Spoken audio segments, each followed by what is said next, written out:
In this video, we're going to review adding and subtracting fractions.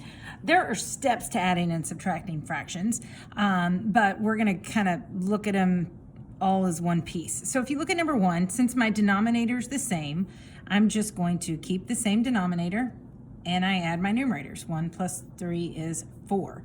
Now, remember when we have fractions, we always simplify, so I can reduce it to 2/5, and that's my answer.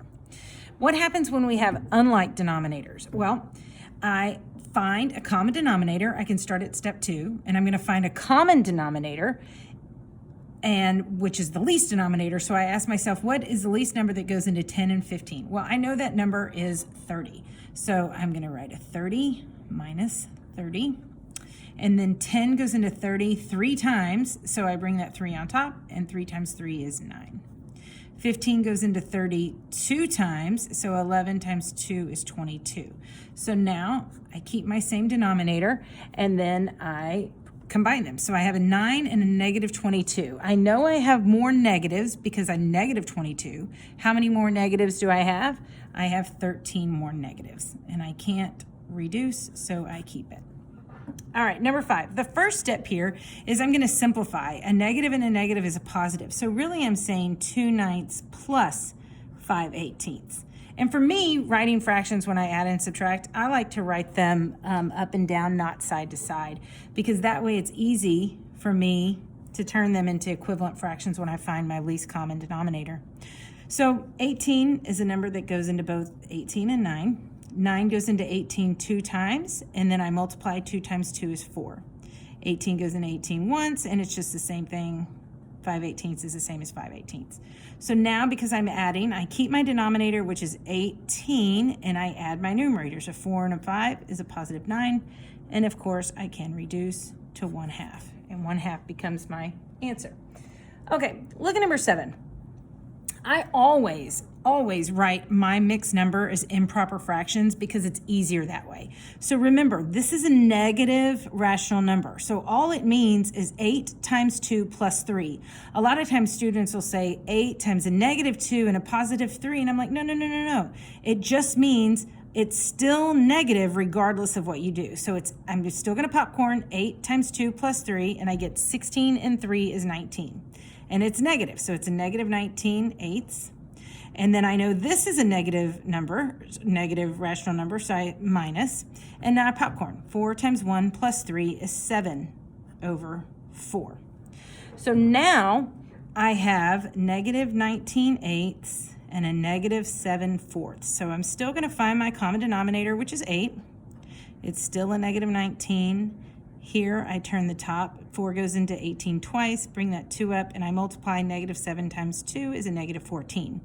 So now what I'm going to do is I'm going to keep my same denominator, and I combine my numerators. A negative 19 and a negative 14 is a negative 33. But on this step, I want to change it into, it's improper. Now I'm going to change it back into an improper fraction. So 8 goes, I know it's negative, so it just means I have a negative rational number, and 8 goes into 33 4 whole times with 1 left over, and my denominator doesn't change. So I get negative 4/18. Okay, let's try this one right here. All right, we're just going to do the left-hand side because I know this is just review. So I have a negative times a negative, which is a positive. So first I'm going to change it to be negative 4/5 plus 2 1/4. And it's a mixed number, so I'm going to change it to an improper. So 5 times 2 plus 4 is 14/5. And I have a 4 times 2 plus 1 is 9/4. And they're both positive. So I find my common denominator. I'm going to go with 20. So 5 goes into 24 times. I bring it up, and 14 times 4 is 56. 4 goes in 25 times, and when I bring it up, 9 times 5 is 45. So here my denominator stays the same. Both of my numerators are positive, so I get 56 and 45 is 101. Now that it's improper, I'm going to change it into a mixed. So 20 goes into 101 5 whole times. 5 times 20 is 100, and 1 left over, and 20 stays as my denominator. Okay, all right, number 11, I have negative 5/6. And I'm going to popcorn this positive rational number to be 9 times 1 plus 2, which is 11. So I get plus 11 ninths. I find my common denominator. I'm going to use 18 here. So 6 goes into 18 3 times. Negative 5 times 3 is negative 15. 9 goes into 18 twice. Woo. 11 times 2 is 22. Sorry about that, Bill. My denominator stays the same. And look at my numerator. I have negative 15 and a positive 22. I know I have more positives. How many more positives? I have 7 more positives. So my answer is positive 7/18. Okay? All right. Let's take a look at the applications here. So it says the length of a board is 2 5/8 feet long. If 5/6 of a foot is trimmed off, find the new length. So we have a board that's 2 5/8. And we take off 5/6. So this is going to be a subtraction. I'm going to subtract these. So it's a mixed number here, so I'm going to change it back into improper. So popcorn, 8 times 2 plus 5, and I get 21/8. And this is a negative 5/6. So I'm going to look for my common denominator. My common denominator is 24. So 8 goes into 24 3 times, and 21 times 3 is 63.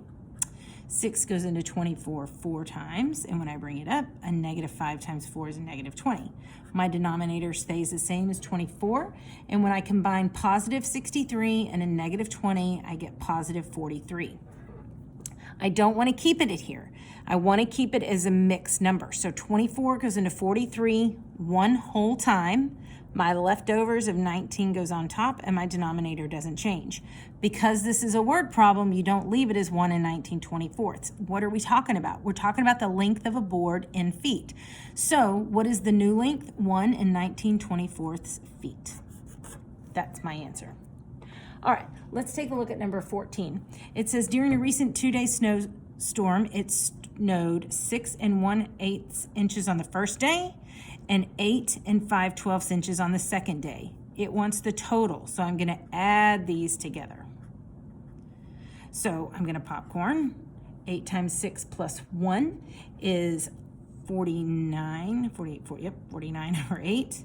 And 12 times 8 plus 5 is 101, and my denominator is 12. I find my common denominator, which is 24. So I bring that 2 up, and I get 202, and this is 3, so 49 times 3 is 147. My denominator stays the same as 24, and I add 127 and 202 to get 349. I want to turn it back into a mixed number, so I ask myself, how many whole times does 24 go into 349? And it goes in there 14 whole times, with 13 left over, and my denominator doesn't change. And again, it's asking the snowfall, so 14 and 13/24 of what? Inches of snow. And that's my answer. All right, number 15. Natalie is baking cake and cookies for her daughter's classroom party. She needs 1 2/3 cup of milk for the cake and a 1/2 cup for the cookies. If she has 3 cups of milk total, how much will she have left?